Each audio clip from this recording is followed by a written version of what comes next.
আমরা অর্থ কষ্টে ভুগছি। দে তোরা দে মানসিক তাহলে আমাদের যদি সন্তান জন্মাবার পর ছুটি না পেয়ে অঙ্গনওয়াড়ি কর্মীর মৃত্যু, বিক্ষোভে উত্তাল অফিস। সরকারিভাবে প্রসূতি মায়েদের দেখভালের দায়িত্বে থাকা এক অঙ্গনওয়াড়ি কর্মীর সন্তান জন্মাবার পরেও ছুটি না মেলায় অসুস্থ হয়ে মর্মান্তিক মৃত্যু হয়েছে। ঘটনায় ধূপগুড়ির আইসিডিএস অফিস ঘেরাও করে প্রায় 800 আশাকর্মী তীব্র বিক্ষোভ দেখাচ্ছেন। অভিযোগ, অতিরিক্ত কাজের চাপ এবং সন্তান প্রসবের পরও ছুটি না পাওয়ায় ওই কর্মী বাড়ি থেকে বহু দূরে গিয়ে ডিউটি করতে বাধ্য হন এবং অসুস্থ হয়ে পড়েন। মাত্র 1.5 মাসের এক শিশুকে রেখে আইসিডিএস কর্মীর মৃত্যু হয়েছে। ওই মৃত্যুর দায় কার, সেই প্রশ্নই এখন বড় হয়ে দেখা দিয়েছে। ধূপগুড়ি মিলপাড়া 4 নম্বর ওয়ার্ডে ধূপগুড়ি গয়েরকাটাগামী জাতীয় সড়কের পাশেই 8 শতাধিক অঙ্গনওয়াড়ি কর্মী বিক্ষোভে ফেটে পড়েছেন। ওই সময় সংবাদ মাধ্যম ঘটনাস্থলে পৌঁছলে অভিযুক্ত সিডিপি আধিকারিক ঘটনার বিষয়ে অবগত নন বলে বিষয়টি অস্বীকার করেন এবং সংবাদ মাধ্যমকে ছবি তুলতে বাধা দেন। কর্মীদের বিক্ষোভ এখনও চলছে। পরিস্থিতি নিয়ন্ত্রণে আনতে ধূপগুড়ি থানার পুলিশ ঘটনাস্থলে উপস্থিত হয়েছে।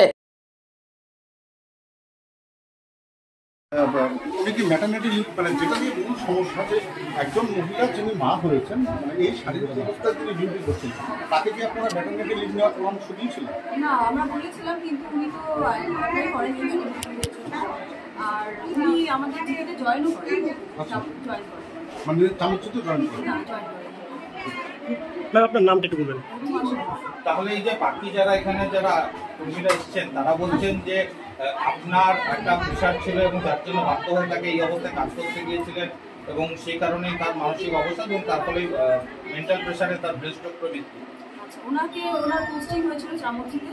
ওখানকার কিছু সমস্যার জন্য উনি জয়েন করতে পারেননি এবং সেটা উনি লিখিত আকারে অফিসে দিয়ে গিয়েছিলেন। সেটা আমাদের কাছে আগে কোন সেন্টারে ছিলেন, কবে নাগাদ ওনাকে ট্রান্সফার করেন? উনি অনেকদিন আগেই মানে ওখানে পোস্টিং হয়েছে, কিন্তু উনি ওখানে জয়েন করতেই পারেননি।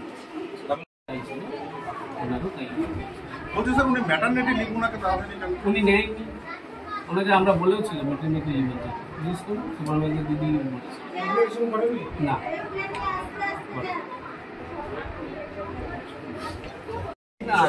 আমার কোনো কিছু জানা নেই, এখানে কিসের জন্য ভিড় এসছে, ওরা এলে তারপরে জানতে পারবে। ওনারা তো একটা অভিযোগ করছেন যে এখানকারই না, বিষয়ে আমার কিছু জানা নেই, আর কথা মুখে তো ঢুকিয়ে দিলে লাভ নেই, কারণ আমার যেটা জানা আছে বলছে আপনার মানসিক নির্যাতনের কারণেই মহিলার মৃত্যু হয়েছে। যিনি এইটা বাইরে যান, আমার আসুক, কথা বলুক, তারপরে তো আমি জানবো কি আছে। ঠিক আছে, বলছিলাম স্যার, আপনার বিরুদ্ধে অভিযোগ করছে তারা, যে বিভিন্নভাবে প্রেশার ক্রিয়েট করছেন আপনারা। এখানে কথা হয়েছিল, ওটাই আমি যা জানি সেটা বলবো। এই এলাকার এই ব্লকের মেয়েদের এই এলাকায় ডিউটিতে পাঠানো হয়, জানি না, এখন আসুক। বারবার বললাম, ওরা কি বলতে চাইছে আমি তো জানি না, সেটা শুনি তারপর তো আপনাদের অফিসে আপনার স্টাফ মারা গেছে, আপনি জানেন না? সব মারা গেছে, মানে কেন মারা গেছে আপনি তা জানেন? স্ট্রোক করে মারা গেছে। ব্রেন স্ট্রোক কবে মারা গেছে? শনিবার। তো তার ক মাসের সন্তান রয়েছে?